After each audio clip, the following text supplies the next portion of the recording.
ఏం చేస్తున్నావే? ఇంకో గుడాలు అడుగుతున్నా సాయంత్రానికి నీకోసం. అవునా? సరే కానీ అమ్మ మన దేవుడాలి పద. నేముందంటే గొడవలు అడుగుతున్నా అని చెప్పిన. ఆల్రెడీ నానబోసిన, రేపటి టిఫిన్లకు నానబెట్టేసిన, కూరగాయలు, పాలు, పెరుగు, ఇంకా మధ్యాహ్నం వంట కూడా చేసిన. తెలంగాణ అంటే తుసుకుమని ఎట్లా పెడుతున్నది సిట్ల నుంచి. పిల్లలు, లగేజ్, ఒక కత్తి ఉంటది మాకు. నీకేంటి షర్ట్ ప్యాంట్ వేసుకుంటూ కార్లో కూర్చుంటావు, నొక్కుతావు వచ్చేదాకా. అది చాలా డేస్ అవుతుంది కదా, వెళ్దామని. నీకు వెళ్ళాలని ఉంటే నువ్వు వెళ్ళు. నేను రావాలి అంటే రేపే వస్తా, ఇలా రాను. నా పనులు నాకు ఉంటాయి, నీకేం తెలుసు? అయినా నెత్తికి నేను నూనె పెట్టుకున్నా, నీకు తెలియదా? నేను నెత్తికి నూనె పెట్టుకున్న రోజు రావండి బయటికి. నీకు తెలియదా? అంటే నా గురించి మర్చిపోతున్నావు మళ్ళీ. చెప్తలే, చెప్పు. మీ అమ్మకి చెప్తలే, మా అమ్మకి ఎందుకు? మీ అమ్మకి చెప్పుకో. మీ అమ్మకి చెప్తారా?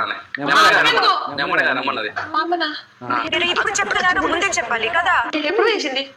ఇందాకే ఫోన్ చేసి రమ్మన్నది. ఆయిల్ పెట్టుకున్నావు కదా తేజ, వద్దులే. ఏం కాదు, ఏం కాదు.